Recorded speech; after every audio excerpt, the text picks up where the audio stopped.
Era uma vez em um reino tão distante que foi virado de cabeça para baixo quando... Tenho certeza que você já ouviu alguma história que começasse dessa maneira, mas já parou pra pensar por quê? Por que várias histórias começam com um reino, uma cidade, até uma pessoa que vivia a vida normalmente, até que um dia algo ou alguém vira tudo ao contrário? Hoje nós vamos destrinchar direitinho cada uma dessas histórias e revelar os maiores segredos de criação de histórias. Então apertem os cintos que nós vamos conhecer esses reinos. Eu sou Giovanna Hernandes da Cinemotim Produções e esse é o Minuto Cinema. Aristóteles já apareceu por aqui antes e hoje ele vai aparecer de novo.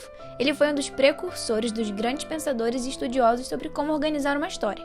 E em seu livro A Poética, ele criou os 3 atos, que consistem em Ato 1, o prólogo, ou o início. A apresentação dos personagens, do lugar, das histórias. A contextualização dos eventos anteriores à história, mas com relevância para o presente e que possam explicar as coisas que acontecem no cenário atual e o que causou a desordem das coisas. Ato 2, o epílogo, ou o meio. Hoje em dia conhecemos o epílogo como um pedaço ao final das histórias, que geralmente mostram como é que os protagonistas estão posteriormente aos acontecimentos. Nesse caso de Aristóteles, na realidade, é a confrontação, o surgimento do conflito e obstáculo. O que acontece que faz os rumos das histórias mudarem drasticamente e como os personagens são afetados por isso. Ato 3, o êxodo, ou o final.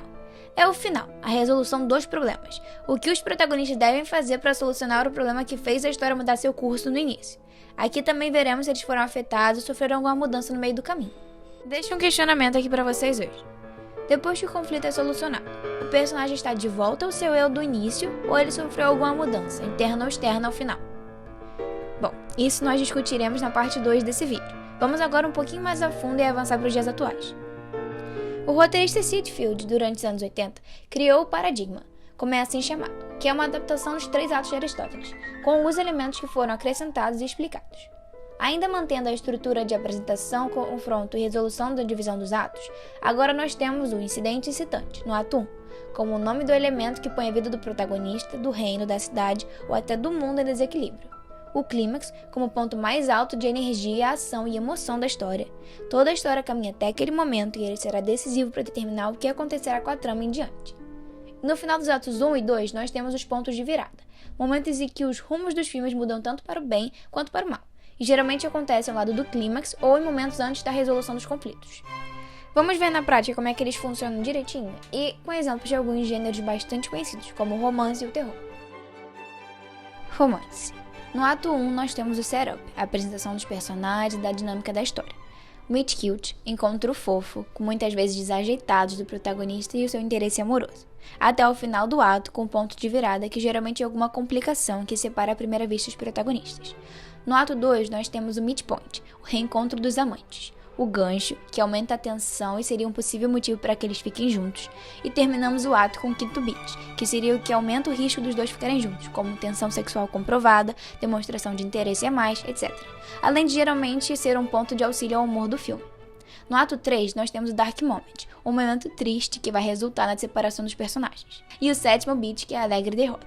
Para que algo ou alguém fiquem juntos, é necessário que se perca algo, como orgulho, medo, bloqueios, propostas de trabalho, etc.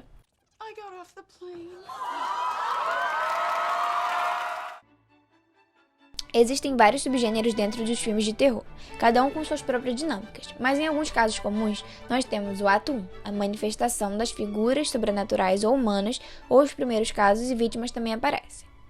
Depois a gente tem a investigação, dos eventos, o que aconteceu até então, tentativa de descobrir o porquê do que está acontecendo. No ato 2 a gente tem a confrontação, o principal embate com as forças do mal. E no ato 3 a gente tem a resolução, a descoberta do que ou quem está causando os problemas. Os protagonistas conseguem vencer as forças do mal ou não? A melhor maneira de se pensar e visualizar como é que uma história funciona é como se você estivesse andando numa montanha-russa. No início, ou no primeiro ato, você entra no carrinho e está subindo lentamente, conhecendo o caminho, vendo quão alto você está ficando cada vez mais do chão. O clímax é quando você chega no topo dos trilhos e começa a despencar. Tudo caminhou até aquele ponto e a partir dele tudo muda.